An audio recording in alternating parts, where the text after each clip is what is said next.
my Ecomm Learners and to everyone who are with me today. I pray that you're all doing good. Again, I am Teacher Claire and my channel offers short yet significant discussions on lessons valuable for students to easily understand classroom lectures. Further, the channel also offers some more varied educational contents, so if it's your first time here, I'd be so glad to have you with me in my YouTube journey. So please click the subscribe button, like this video as well, and click the bell icon for you to be updated on my next video contents. Now let's get it on. Today, we are going to talk about the types of qualitative research. Have you ever asked questions like, why do students behave differently in class? How do teachers manage inclusive classrooms? What stories are behind successful learners? These questions may have different ways of being studied. And today, we will learn the different types of qualitative research used to answer these kinds of questions. We will be guided by the following objectives. First is, of course, we're going to identify the different types of qualitative research. Describe each type and its purpose. And then we're going to also choose the appropriate type of a given research problem. Moving on, what are the types of qualitative research? Qualitative research has several types, and each is designed to focus on a specific kind of inquiry. But the most commonly used types of research are the following. First, we have phenomenological research. Phenomenological research focuses on lived experiences of individuals about a certain phenomenon. It answers the question, what is the essence of this experience? Examples, students' experiences in online learning, or maybe teachers' experiences handling inclusive classrooms. The researcher usually conducts in-depth interviews to understand participants' feelings and perspectives in this kind of research. Another one is ethnographic research. Ethnographic research studies the culture, traditions, and behaviors of a group of people. It answers the question, how does this group live, think, and behave? Examples, school culture in public high school, or the classroom norms of senior high students. The researcher often spends long periods of time observing the group. That is how this kind of research actually is conducted. The next type is what we call the case study.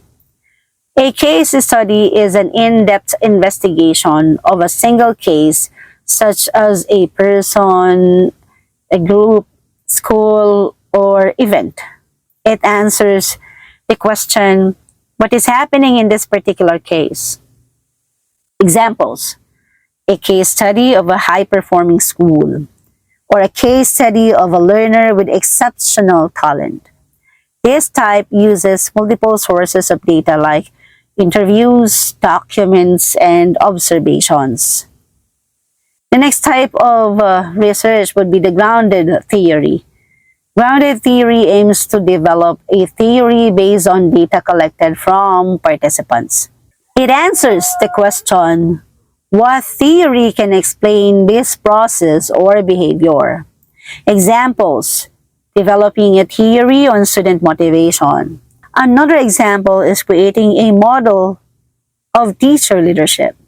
The theory is grounded in actual data, not taken from existing theories. That is why it is named as grounded theory.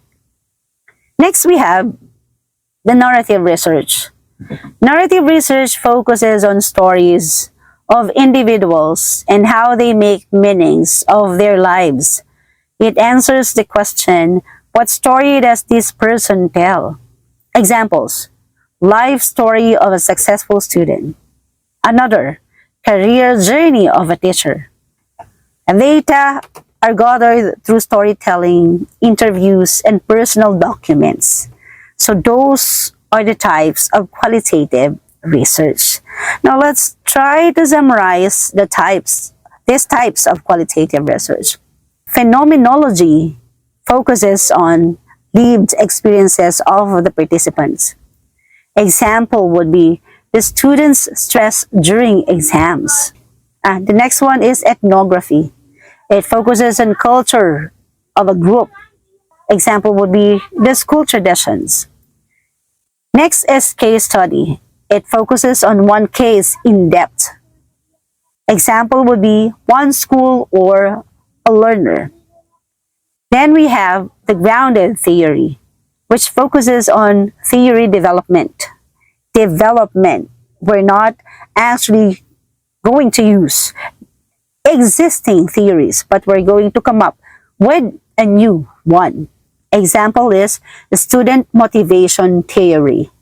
And then next we have the narrative, which is focused on personal stories. Like for example would be teacher's life story. Those again are the types of qualitative research. Now choosing the right type to use is somehow also a little tricky. Now let's deal with how you would choose the right type to use. Choosing the correct type depends on your research question. If your question focuses on experiences, then you have to use phenomenology. If your question is actually after culture, then your research type should be ethnography. If your question deals with a single subject, then it's going to be a case study.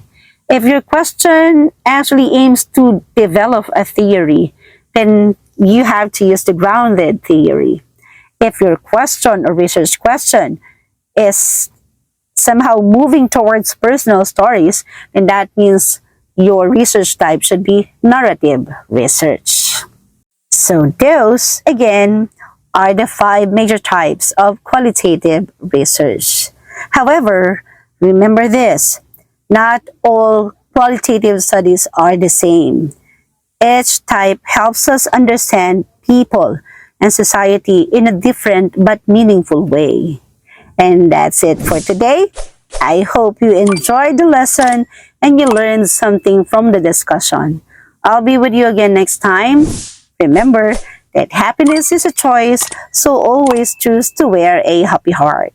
Thanks for watching.